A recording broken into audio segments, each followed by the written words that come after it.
Pas de bruit, pas de fumée et donc pas de pollution. Nous sommes à bord du Lagoon 420, le premier bateau hybride au monde. Un voilier de 12 mètres qui, lorsque la voile est rangée, fonctionne à l'électricité. Il y a tout un système pour charger les batteries quand on marche à la voile. Donc c'est un bateau, vraiment la première génération de bateaux qui ont ce côté écologique et qui est de plus en plus demandé par les plaisanciers. Lagoon, on a été les premiers à industrialiser ce système-là et à le mettre sur un bateau de série, un bateau de production. Nous, on pense clairement que c'est l'avenir. Un avenir radieux pour ce voilier qui consomme 2 à 4 fois moins que les moteurs diesel classiques. Lagoon, la marque de luxe du groupe Beneteau, a mis au point ce système en 2006 et aujourd'hui, à l'heure de l'écologie et du pétrole cher, le pari est gagnant. On a des parcs de batteries un petit peu comme une voiture hybride, sauf que là, quand on est à la voile, ça recharge les batteries, je vous expliquerai comment.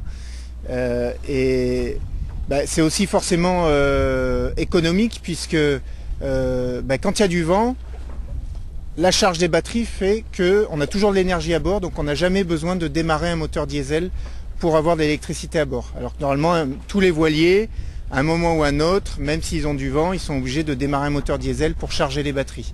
Là, tant que le bateau avance, les batteries sont chargées en fait par la vitesse du bateau à la voile. Pour les personnes qui vont beaucoup utiliser leur bateau, qui partent loin, qui font des grandes navigations, il y a un intérêt réel parce qu'ils vont naviguer pendant de longs jours à la voile. Et donc là, ça va tout le temps charger les batteries. Ils vont tout le temps avoir de l'énergie à bord. Donc là, on a une réelle économie et de gasoil et une préservation de l'environnement écologique puisqu'on n'a pas de moteur diesel qui marche à ce moment-là. Le Lagoon 420 est un petit bijou technologique. À l'intérieur du bateau, sous les lits et sous les fauteuils, on trouve le cœur du système. Petite visite guidée. Et donc là, on voit au fond le moteur électrique, qui n'est pas la partie blanche. Ça, c'est une climatisation chauffage. La pièce noire qui est au fond, c'est le moteur électrique, donc qui sert à faire avancer le bateau pour une partie et également quand on marche à la voile, donc il devient alternateur et il fournit de l'énergie.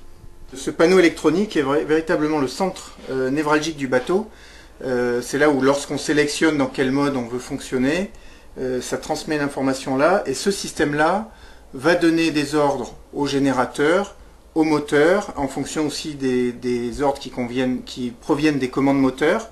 Et c'est également cette partie-là qui va déterminer lorsqu'on est à la voile quelle charge d'électricité va sur les batteries, ou alors lorsqu'on est à quai ou au mouillage, quelle partie de la production d'électricité qui vient du groupe électrogène va sur les batteries, quelle autre partie peut aller pour le confort du bord. Donc c'est vraiment la pièce intelligente du système. Un voilier intelligent qui a encore besoin du moteur thermique pour fonctionner. Le but étant d'ici quelques années de se passer complètement d'énergie fossile avec le moteur à hydrogène et bien sûr l'électricité.